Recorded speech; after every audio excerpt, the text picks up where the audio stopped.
Welcome to Marvelous Epic Stories. In the last episode, episode 16, we learned about Shakuntalam. In this episode, let's learn about the history of Yayati. If you like this video, don't forget to like and subscribe. Janamejaya asked, "O sage, how did our ancestor King Yayati marry the daughter of Shukracharya? Please tell me also the details of other prominent people in our lineage." Vaisampayana began to speak. "O King Janamejaya, King Yayati was equal to Devendra, Indra. He married Devayani, the daughter of Shukracharya, and also Sharmishtha, the daughter of Vrishaparva. I will primarily explain the marriage that took place between Yayati and Devayani. In ancient times, fierce battles used to take place between the gods, Devatas, and the demons, Danavas.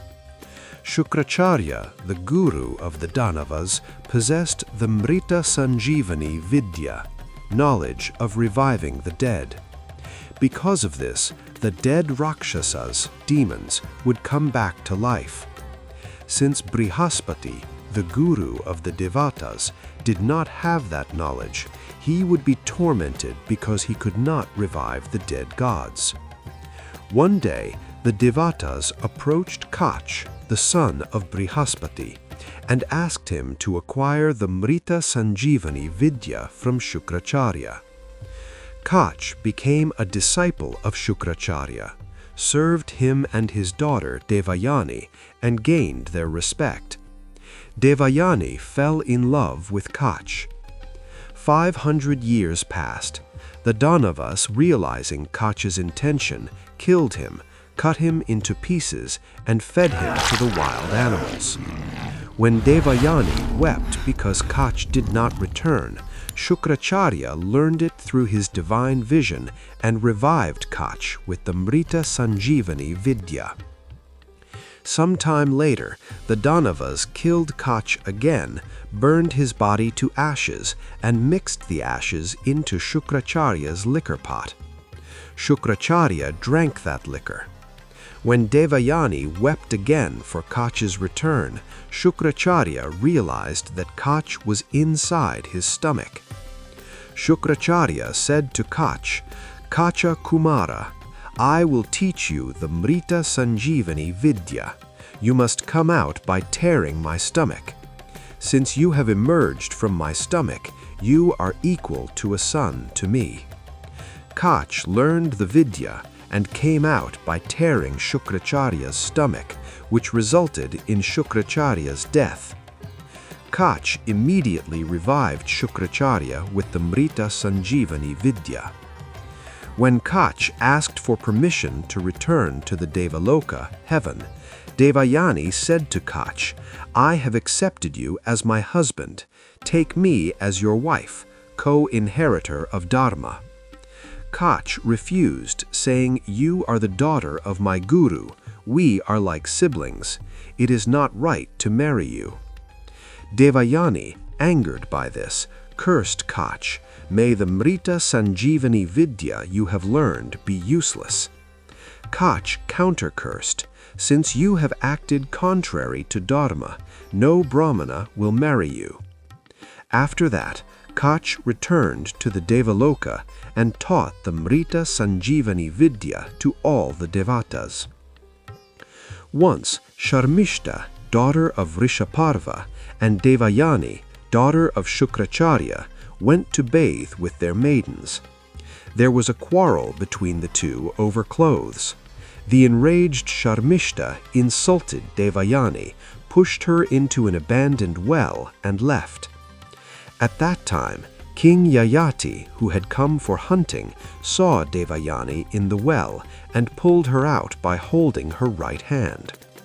When Devayani told her father about her plight, Shukracharya angrily went to Vrishaparva and said, "I am leaving you and your kingdom."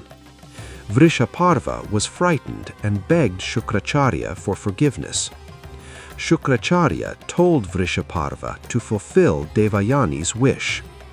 At Devayani's request, Sharmishtha had to live as a maid to Devayani, along with 1,000 maidens. Some time later, when King Yayati came that way again, Devayani saw him and asked, "You are my friend. I wish you to become my husband." Yayati said he was a Kshatriya and she was the daughter of a Brahmana, and he would only marry her if Shukracharya permitted it. When Devayani sent word to her father, Shukracharya blessed Yayati and performed the marriage of Devayani with him. However, he put a condition to Yayati. "You must treat this Sharmishtha, who is her maiden, with respect, but you must not invite her to your bed." Yayati agreed.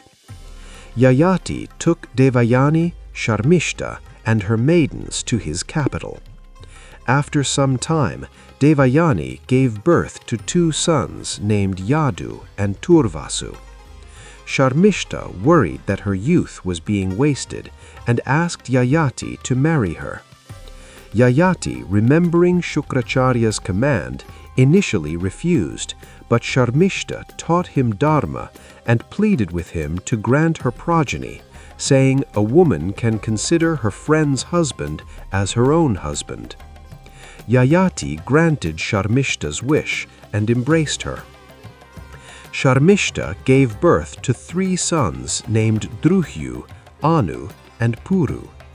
One day, when Yayati and Devayani were in the flower garden, 3 boys introduced Yayati as their father. Devayani, learning the truth, was enraged and went to her father Shukracharya to report the deceit. Shukracharya angrily cursed Yayati, "O king, you who have acted unrighteously must suffer the punishment. May you lose your youth, and may unbearable old age fall upon you." Yayati became old in an instant. When Yayati pleaded humbly, Shukracharya granted a boon that if anyone accepts this old age, it can be transferred to them, and that whoever accepts his burden of old age and gives him their youth will become the ruler of the empire. Yayati asked his 5 sons, but Devayani's sons Yadu and Turvasu and Sharmishtha's sons Druhyu and Anu refused to accept the old age. Only the youngest son, Puru, happily agreed to accept his father's old age and donate his youth. Yayati accepted the youth from Puru and enjoyed all the pleasures of life for 1,000 years.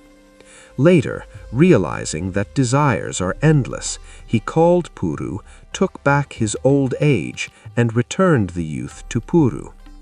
Yayati crowned Puru as the Chakravarti, emperor.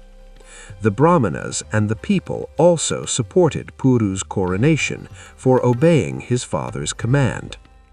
Yadu's descendants became known as Yadavas, Turvasu's descendants as Yavanas, Druhyu's progeny as Bhojas, Anu's sons as Mlechas, and Puru's descendants as Pauravas.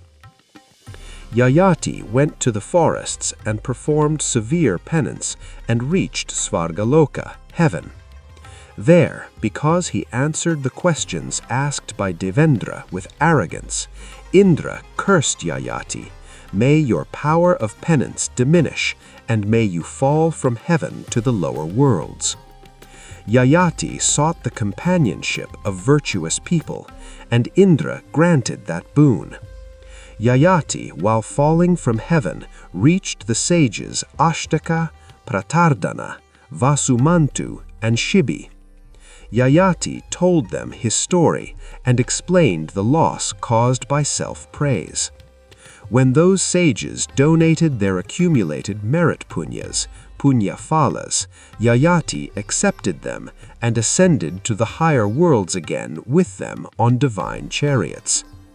O King Janamejaya, you are a descendant of that Paurava lineage.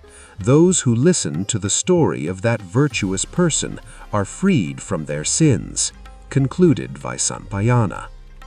In the upcoming episode, we will learn about the history of the Kuru dynasty. If you like this video, don't forget to like and subscribe.